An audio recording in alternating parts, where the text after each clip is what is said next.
I've seen videos, and I've been in music videos too, where it's just like, all right, here's the location, and I guess they make it work. Yeah. And the thing with the way I like us going into it, I like knowing, like one of my favorite things from Robert Greene, I think it's the 50th law or the 40 laws of power, is knowing your environment.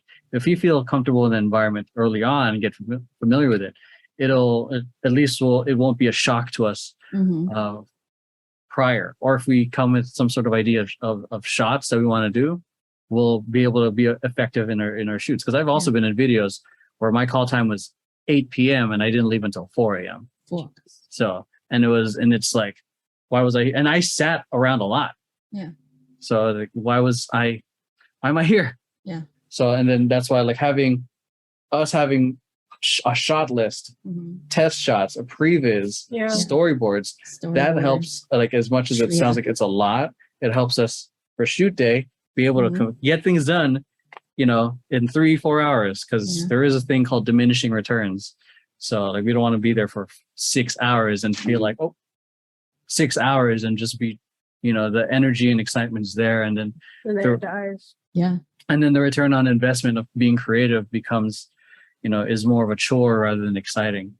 Because I think that's one of the things that I saw is, as long as the return on this creative energy, this creative venture is much bigger than the input of work, we're always going to come back to it.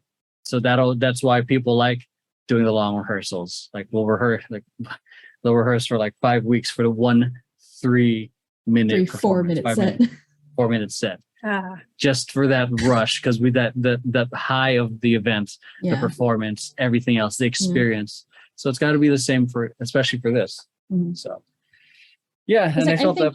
Oh no, sorry. Like I just felt like that was an insult to everything we do to prep us to win. So we're not standing around for 7 hours. Yeah. We're if anything, we're up and going for 3 hours. Yeah.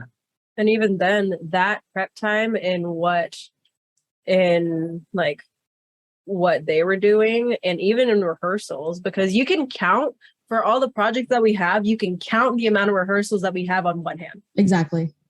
Like no questions asked. You can look at the schedule. You can look back at our emails, and you can look at how much time we actually spent doing the dancing part, and it does not compare. It doesn't compare at all to the weeks or the 3 days a week of doing rehearsals and the product that comes. Yeah, and the product that comes after. I mean, granted, like being on stage is completely different than being behind the camera, and there is a lot of flexibility that you do have. However, I mean, I don't think anyone's gonna argue with, you have this amount of rehearsals and then this is your shoot day and then you're done. I wouldn't argue with that. Instead of 2 months, instead of like, here's our rehearsals. Yeah. Oh, we're halfway through. We didn't finish this. We actually have to add some more. Oh God. Yeah.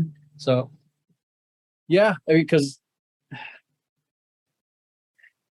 it's funny because I remember when we first doing this, like for Shake It Out, Shake It Off, and the Donut Museum. Brandon and I talked like, all right, we're just gonna do quick rehearsals for these several videos, and it's become a staple. And it's so efficient because you had to do that because of COVID. Yes. It saves us money in regards to rentals and bookings and everything.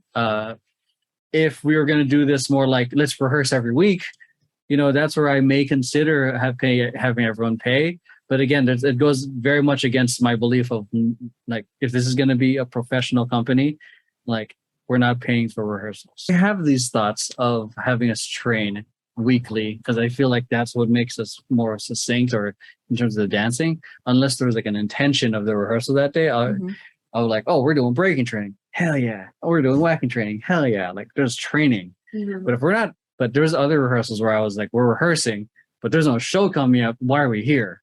Yeah. So there's that. And then part of like the reason aside from saving money, like the way it's formatted Temper Tantrum, like in terms of project based, in theory, it keeps the novelty of the group. Yeah. Because I think in projects are a great example. Like, oh, we're gonna perform for this one project, and then like when Temper Tantrum was a project, it was all fun because it's there's an end to it. Yeah. And then and then with teams, it's fun, but it kind of feels like it's ongoing until there's the end of the season. Yeah. With this, like we do kind of like have the 1-year contracts with everyone. But it keeps the novelty of like sometimes you won't see one person or the whole team for a while because you're either busy with your life or you're choosing separate certain projects that are just spread out every other month. So yeah, because when I rehearsed with you guys, and also like when I was on set with you guys for the Yummy video, and also when we were doing the podcast and reaction videos, it was like everybody was so happy to see each other, like all the fucking time. It's just like you, because like I've been on, like not like a dance team, but I've been like also a dance team, but it was for school. So like kind of the same way, like my dance team friends and like my cheer friends, like I'll see them for like this prolonged amount of time, and sometimes I'm just like, oh, it's you again. It's like the thrill of just seeing these people, like sometimes kind of wears off through time. I don't know, but like like I just noticed like everyone was just like so happy to see each other, and I'm like, I like this. This is nice. People love each other here.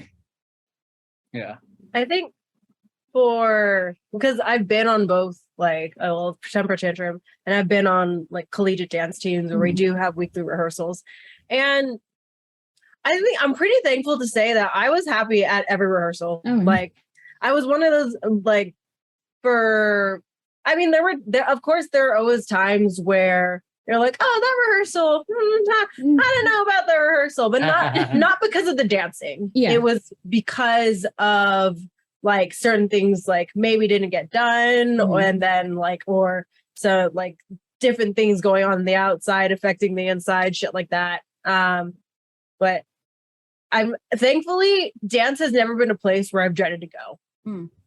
And Same.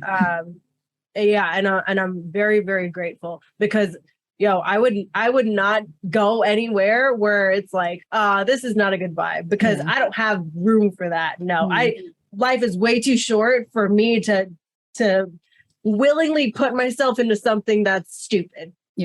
I'm like, no, you're wasting your time. Like, why are you spending time doing this?